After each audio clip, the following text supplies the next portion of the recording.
इग्नू पाठशाला की एक नई वीडियो में आप सभी का स्वागत है। और आज की वीडियो में हम बात करने वाले हैं, जब भी आप लोग इग्नू के अंदर एडमिशन लेते हैं, अपना रजिस्ट्रेशन करते हैं या री रजिस्ट्रेशन करते हैं, उसके बाद आपको अगर रियलाइज होता है कि कुछ ऐसे स्पेसिफिक सब्जेक्ट हैं जिनको आप लोग बदलना चाहते हैं, रीजन कोई भी हो सकता है, तो आपके सब्जेक्ट को बदलने का यानी कि सब्जेक्ट चेंज का क्या प्रोसेस रहने वाला है। क्या इग्नू के अंदर सब्जेक्ट चेंज कर पाना पॉसिबल है? अगर सब्जेक्ट चेंज कर पाना पॉसिबल है तो उसका प्रोसेस क्या रहेगा, और हम जानेंगे किन किन सब्जेक्ट को यहाँ पे बदला जा सकता है। आपका प्रोसेस ऑफलाइन रहेगा या ऑनलाइन रहेगा? अगर ऑफलाइन है तो क्या प्रोसेस रहने वाला है, ऑनलाइन है तो क्या प्रोसेस रहने वाला है, और इस प्रोसेस के दरमियान क्या कुछ आपको फीस सबमिट करनी है, और अगर आपको फीस सबमिट करनी है तो कितनी फीस सबमिट करनी है, और आपका मोड ऑफ पेमेंट क्या रहने वाला है। यानी कि तमाम जितने भी क्वेश्चंस आपके जुड़े हुए हैं सब्जेक्ट चेंज से, हम डिटेल में इस वीडियो में चर्चा करने वाले हैं।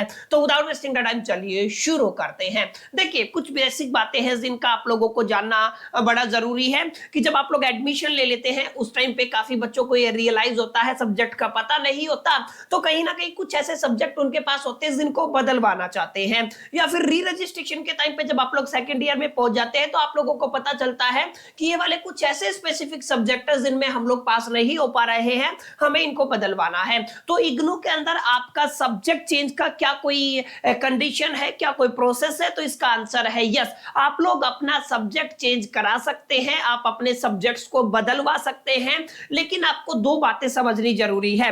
जब आप लोग इग्नू के अंदर एडमिशन लेते हैं तो इग्नू के अंदर आपको दो तरीके की कैटेगरी सब्जेक्ट्स के अंदर देखने को मिलती है।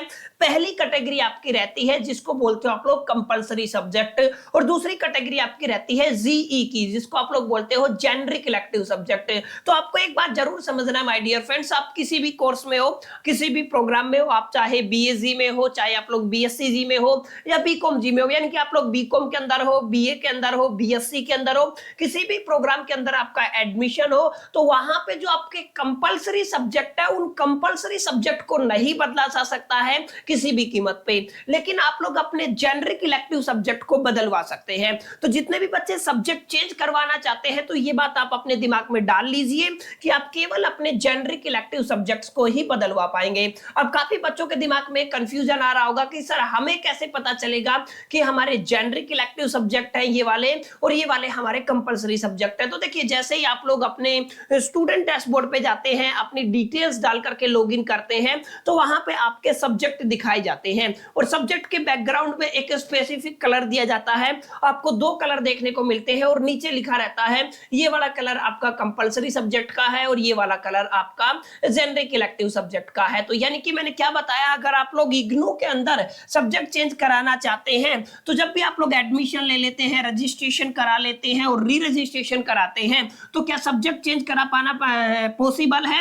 तो इसका आंसर यस भी है और नो भी है। मैंने बताया आप किन सब्जेक्ट को चेंज नहीं करा सकते हैं, आप अपने कंपलसरी सब्जेक्ट्स को नहीं बदलवा सकते हैं, लेकिन आप बदलवा किन सब्जेक्ट को सकते हैं, अपने जेनरिक इलेक्टिव सब्जेक्ट को क्या कर सकते हैं, बदलवा सकते हैं। मैंने ये भी बता दिया कि कैसे आप लोग चेक करेंगे कौन से सब्जेक्ट आपके जेनरिक इलेक्टिव के सब्जेक्ट है और कौन से आपके कंपलसरी सब्जेक्ट है। अब यहाँ पे एक और कंफ्यूजन आप सभी को आएगा कि सर हमें ये पता चल गया कि ये फलाना सब्जेक्ट हमारा जेनरिक इलेक्टिव का सब्जेक्ट है, लेकिन इसके रिप्लेसमेंट में हम कौन सा सब्जेक्ट ले सकते हैं, ये कैसे पता चलेगा?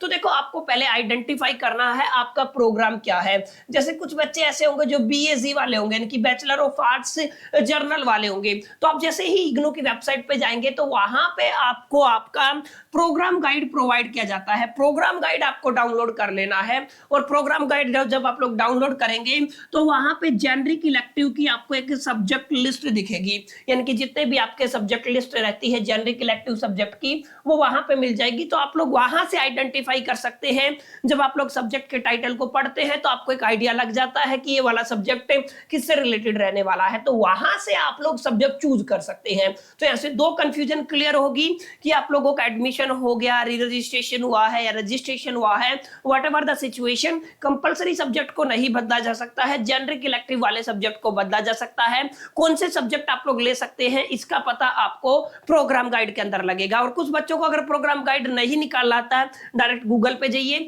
आपका जो कोर्स है, जैसे आप अगर बीएजी के स्टूडेंट है तो बीएजी और उसके आगे लिख दीजिए प्रोग्राम गाइड, पीडीएफ आ जाएगी, डाउनलोड करके आप लोग चेक कर सकते हैं। तो पहला कंफ्यूजन तो क्लियर हो गया होगा, इग्नू के अंदर किन सब्जेक्ट को बदलवा सकते हैं, किन सब्जेक्ट को नहीं बदलवा सकते हैं। अब इसका प्रोसेस क्या रहने वाला है, काफी बच्चों के दिमाग में होगा कि क्या सर ऑनलाइन प्रोसेस है या ऑफलाइन प्रोसेस है। देखो एक चीज भूल जाइए, ऑनलाइन प्रोसेस नहीं है। अगर आप लोग सब्जेक्ट बदलवाना चाहते हैं तो आपका जो प्रोसेस कंप्लीटली कैसा रहेगा, ऑफलाइन रहेगा। इस बात को आपको जरूर ध्यान में रखना है। यानी कि अगर आप लोग सब्जेक्ट बदलवाना चाहते हैं तो आपको ऑफलाइन मोड में आप अपने सब्जेक्ट बदलवा सकते हैं। देखिए होता क्या है असल में, जो भी आपका इग्नू का हेडक्वार्टर है, वो इग्नू का हेडक्वार्टर हर साल जितने भी रीजनल सेंटर है उनको एक लिंक प्रोवाइड करता है। वो लिंक स्पेसिफिकली सब्जेक्ट चेंज को लेकर ही होता है, जो आपके एग्जामिनेशन से करीब 1 से 1.5 महीने पहले बंद कर दिया जाता है।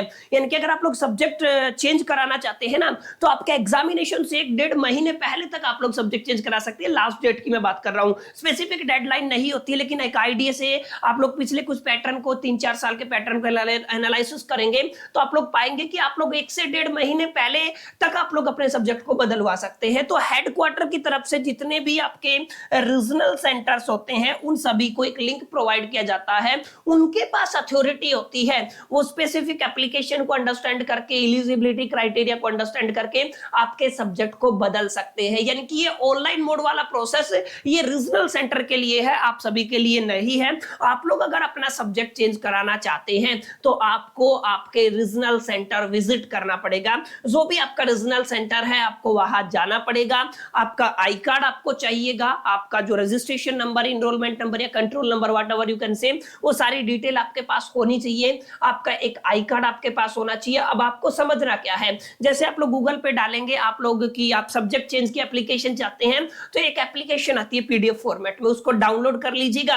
बेसिक डिटेल आपको वहां पे फिलअप करनी है और आप लोग वो एप्लीकेशन लेके अपने रीजनल सेंटर चले जाइएगा और वहां पे जाके आप लोग रिक्वेस्ट कर सकते हैं कि सर ये फला फला मेरे जेनरिक इलेक्टिव के सब्जेक्ट है जिनको मैं बदलवाना चाहता हूं। वहां पर डेफिनेटली वो आपके सब्जेक्ट को रिक्वेस्ट, अगर आपका एलिजिबिलिटी क्राइटेरिया सही है तो आपके रिक्वेस्ट को एक्सेप्ट करके आपके सब्जेक्ट को 10 से 15 दिन के अंदर आपके डैशबोर्ड पे अपडेट कर दिया जाएगा। तो यानी कि पूरा का पूरा प्रोसेस ऑफलाइन रहेगा, रीजनल सेंटर जाना पड़ेगा, एप्लीकेशन देना पड़ेगा, उसी के बिहाफ पे आपका क्या होता है, सब्जेक्ट चेंज होता है। क्लियर। अब इसमें क्या कुछ कोई फीस लगती है, तो फीस आपकी लगती है अप्रोक्सीमेट 700 से लेके और 2000 के बीच में, that is depending upon subject. आपके सब्जेक्ट के ऊपर चीजें बदलती है, आपके प्रोग्राम के ऊपर चीजें बदलती है। एग्जैक्ट फीस कितनी रहेगी इसके बारे में आपको आपके रीजनल सेंटर में पता चलेगा। ऐसे मैंने एक रेंज बता दिया है कि अगर आप लोग नोटिस पढ़ेंगे तो आप लोग 700-800 से लेकर के 2000 के बीच में पर सब्जेक्ट आप लोग ऐसा कंसीडरेशन में ला सकते हैं कि आपकी फीस रहेगी। यानी कि यहाँ पे भी आपका क्राइटेरिया रहता है कि आपका जो सब्जेक्ट है वो कितने क्रेडिट का है, डिपेंडिंग अपॉन द क्रेडिट रहता है। अगर कम क्रेडिट का है तो 600-700 रुपए फीस के आसपास लगेगी, ज्यादा क्रेडिट का है तो 1300, 1400, 1500, 2000 तक जाती है। तो इसका एग्जैक्ट आपको कहां से पता चलेगा, आपके रीजनल सेंटर से पता चलेगा। आपको रीजनल सेंटर विजिट करेंगे तो वहां पे पता चलेगा कि आपको फीस कितनी पे करनी है। अच्छा, फीस पे करने के आपके 2 मोड होते हैं। आपको डिमांड ड्राफ्ट का मोड भी दिया जाता है और आपको ऑनलाइन मोड का भी आपको ऑप्शन दिया जाता है। ऑनलाइन मोड में आप लोग अपनी फीस को सबमिट करके, अपनी रिसिप्ट को साथ लेकर के, एप्लीकेशन के साथ लेकर के ओरिजिनल सेंटर में जमा करवा सकते हैं। या डिमांड ड्राफ्ट भी आप लोग बनवा सकते हैं, किसी भी बैंक से आप लोग इजीली डिमांड ड्राफ्ट बनवा सकते हैं और वो सबमिट कर सकते हैं। तो इसका मतलब क्या है, इसका मतलब ये है कि एंटायर प्रोसेस था कि अगर आप लोग इग्नू में एडमिशन लिए हो, री रजिस्ट्रेशन किया है, आप फर्स्ट ईयर में हो, सेकंड ईयर में हो, आप पीजी में हो, आप यूजी में हो, किसी भी कोर्स में हो, अगर आप लोग my dear friend subject change करवाना चाहते हैं तो सब्जेक्ट चेंज से रिलेटेड तमाम जितनी भी मालूमात आप सभी को होनी चाहिए, आई होप कि वो तमाम मालूमात हमने इस वीडियो में कवर करने की कोशिश की है और उम्मीद करता हूं आपके सवालों का जवाब आपको इस वीडियो में मिल गया होगा, आपको वीडियो पसंद आया होगा। वीडियो पसंद आया तो लाइक कर दीजिएगा, फ्रेंड के साथ शेयर कर दीजिएगा। फर्स्ट टाइम आए हैं चैनल पे और अगर आप लोग इग्नू के स्टूडेंट है तो मेक श्योर करके चैनल को सब्सक्राइब करके बेल आइकन को जरूर प्रेस कर लीजिएगा ताकि ऐसी ही अमेजिंग इंपॉर्टेंट इंफॉर्मेशन आप सभी तक समय से पहुंच सके। बहरहाल इस वीडियो में इतना ही, मिलते हैं नेक्स्ट वीडियो में। जब तक ले मैं तसोल दी बहस तो